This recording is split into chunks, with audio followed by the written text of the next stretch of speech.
Ndire bulina ko lwa Sunday tuba tuzana akanyomero kaffe akebyobulamu. Sunday eno tutunuulidde ekizibu eky'endwadde ezikwata amagumba giyite gout arthritis. Buno bulwadde busumbuwanya amagumba naddala mu nnyingo. Era tuzze n'omusawo omukugu Kavuma Fahad agenda kuba atunnyonnyola ebikira ku byo endwadde eno eva ku ki, ogifuna otya, oyinza kwewala otya era obulwadde buno.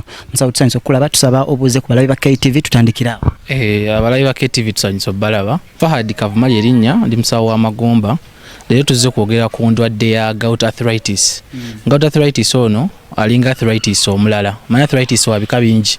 Tulinamu osteoarthritis ow'amagumba okwemeketa, tulinamu gout, tulinamu septic arthritis, naye twayogerako okwo arthritis omumabega. Gout arthritis ono ekisooka kw'osobola okumutegeerera nti ye mu kukwata akwata joints ez'enjawulo, naye ayagala nnyo oba asooka kukwata joint y'ekigere, akagere kano ekigere ekinene, omanyi buno obugere butaano, so kirigere ekisajja. Gout oyo mwatandikira olw'ensonga omuntu ajja sooka nga awulira pain ey'amaanyi okubanga kizimbazimba naye nga kitandikira ku kagere akasajja.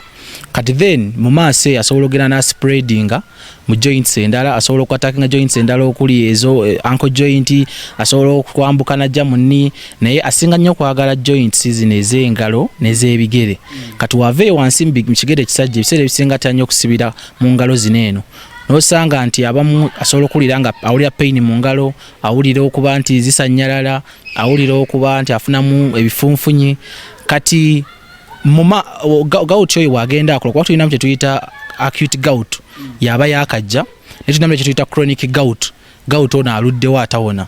Kati chronic gout oyo alimu ebikeera, waliyo kye tuyita tophicus gout, nti ye aleeta ebimondo okuzimba ku joints zino mu ngalo n'embigere nga ojja olaba awo nti waliwo omuntu kusanga engalo zino zakakanyala nga kuliko agantu agazimbye aganene agazibu, then ne wansi ku bigere. So abamu nga ayinza n'okulemala oba engalo nezeefunya naba nga tasobola zifunyula, byonna bye kiva ku ebyo. Yes, butereevu. Kati ntwalako katono nnyo ku kyekireeta gout arthritis ono. Gout arthritis ono aleetebwa ebintu kyemu. Ekisooka zibe abeera mu luzungu tukiyita uric acid oba sodium uric acid okubanga mungi mu mubiri. Asobola okufuuka omungi mu mubiri olw'ensonga bbiri.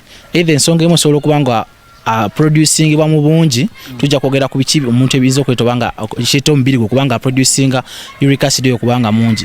Oba si kyasobola okubanga just ensigo erina omufulumya tekola ki temufulumya. Ddala abantu abalina obulwadde bw'ensigo, kidney issues and so on, sobola okubanga tebasobola excretinga bulungi kuva mu mubiri nasigala nga alina concentrations ennyingi mu mubiri. So abanga mungi mu mubiri, omusaayi guno atambula mu kutambula uric acid eba mu depositinga oba omubiri gumutambuza ne gumuteeka mu buyingo buno obutono, kyendagaine atandikira mu buyingo obutono. So wa depositingibwamu zifuuka crystals, afa mu uric acid nafuuka urate crystals. Crystals ezo zibeera mu joint, wezibeera mu joint is identifying nga foreign bodies, ebintu ebitalina kubaamu.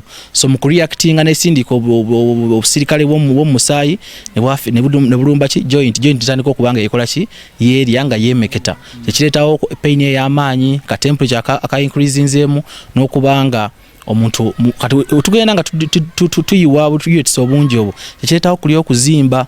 Era omuntu we tukubamu empiso mu joint eyo abalina ebyo ebizimba ne tujjamu tuteeka mu microscope tujjalamu urate crystals ezo nga zikola ki nga zijjuddemu. Tukitegedde bulungi ekyo kimu kukireeta ensonga eyo. Kati okuzayo katono nnyo ku biki ebiyinza okubanga bireeta omubiri guno kufulumya uric acid ono omungi. Ekisooka sobola okubanga kiri mu musaayi gw'omuntu kituyita hereditary, nga ajja akisikira busikizi nga bo mu famire yaabwe bakola ki mwekiri. Ekyokubiri, omuntu okulya emmere ezirimu high rich uric acid levels, ogamba okwezanga purine food, high purine foods, ogeze emmere nga zi seafoods ezo ziri ebyennyanja ebyo. Kati ng'ogyeko zino tilapia zaffe waliwo ebyennyanja crab stays ebiri mazzi zisiziri eri, mulimu ennyama especially the red meat, walinya red meat kugamba nyama y'embuzi, nyama y'ente, okugirya sikubi nayo kugisusa olinga mu diet almost ali nyama emirundi ng'etaano buli week. Kati nyama eyo mulimu ezo they are rich in purine. So purine oyo yalimu ka sodium uric acid akajja ne kakola ki ne kafomenga mu mubiri. So olusi njogedde ku mmere ezo n'ebirala biyinza okuteeka kabaate, mulimu okunywa sigala, abanywa omwenge ng'ogwo ddala red wines ezo zirimu purine muki mungi, so omuntu abanga azinyweredde ebbanga obanga azinywa mu quantities ezawaggulu kisobola omuteeka kabaate ak'okufuna gout arthritis ono.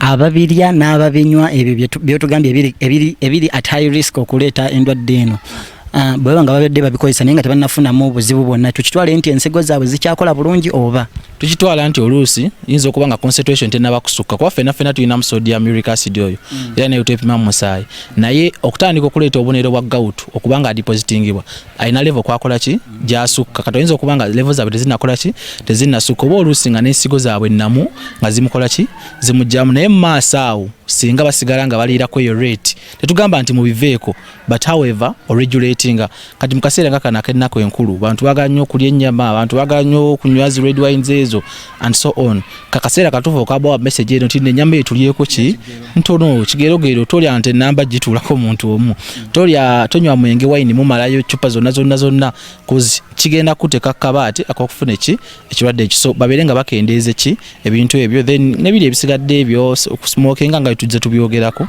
nayo bisobola okuba nga bireducing omuntu okufuna ekintu ekyo. Alabye obubonero babuwulidde n'atayanguyira kujjanjaba oba kugenda mu ddwaliro, kiki ekiddako gyali ye ate omuntu yandikoze ekyo oluvannyuma lw'okulwala ku bubonero buno? Bano abamulagajjalidde n'agambye agenda akula asobola okutuuka nga obugere kaali kamu akakuluma wansi nejja nga akola ki ayambuka atuuse mu ngalo zino mu nyengo z'engalo zikuluma, oluusi agenza akula atandise okuleeta ebizimba bino engalo zikakanyala ku makyanga omutasobola zifunyulula n'okubanga kituuka nga nezirookinga omutasobola nakukwata kikopo kukikwatawe bati ddala singa omuntu awakoze ki amulagajjalidde. So kitegeeza enyengo zino zibeera ziri fused nga zitandise okuba nga tezisobola kweta, then nogattako n'obwebuntu. Kati ombuuziza omuntu akola atya? Omuntu ono singa aba alabye obubonero obwo naddala obusookerwako aba alina okujja n'alipotinga eri abasawo, naddala abasawo abali mu byamagumba okutwaliza okusingira ddala kwabeera bagenda kumulaba bamujjanjabe kuba kijjanjabika okibeera mu gundi eza wansi kijjanjabika naye okibeera kireeta mu zaawaggulu era tulina obujjanjabi obuki obw'enjawulo. So ekikulu kyalina osooka okukola kujja mu basawo, then ffe tujjamu advising accordingly ku byokulya, ku byokunywa, ku ngeri gyalina okweyisaamu byonna tuba tugenda kumu advisinga. Waliyo akataleke kakonna nga tusiibula? Akataleke kakonna nga tusiibula keeka obujjanjabi bwako. Obujjanjabi bwako tukozesa ebintu ebingi, tukozesa amadagala, tukozesa empisa ezikuba mu joint, naye nga mu kyo ekisinga okukozesebwa lifestyle modification, ti omuntu akyusa engeri yesaamu ki mu bulamu bwe, oba badde alya nnyo ennyama eyo n'agikendeeza, oba badde anywa nnyo red wines ezo n'azikendeeza, wabanga abadde asmokinga tumugamba nti kola ki. So tuwagaliza ennaku enkulu ennungi n'omwaka omujja w'emirembe. Kale ye musawo Kavuma Fahad, tugenda batya tusukkawo waneeno ate amanzaali nga mugenze manzaali mugenze mu Christmas banaye atulabudde tolya nnyo, lyako kigero oba nywako kigero, that is mu abanyumirwa ebyokunywa abalya lyako kigero. Tuddiŋŋane Sunday janze kyambadde Shadrack Joshua. Webale nnyo kyambadde Shadrack Joshua. Tetugenda kusukkawo awo.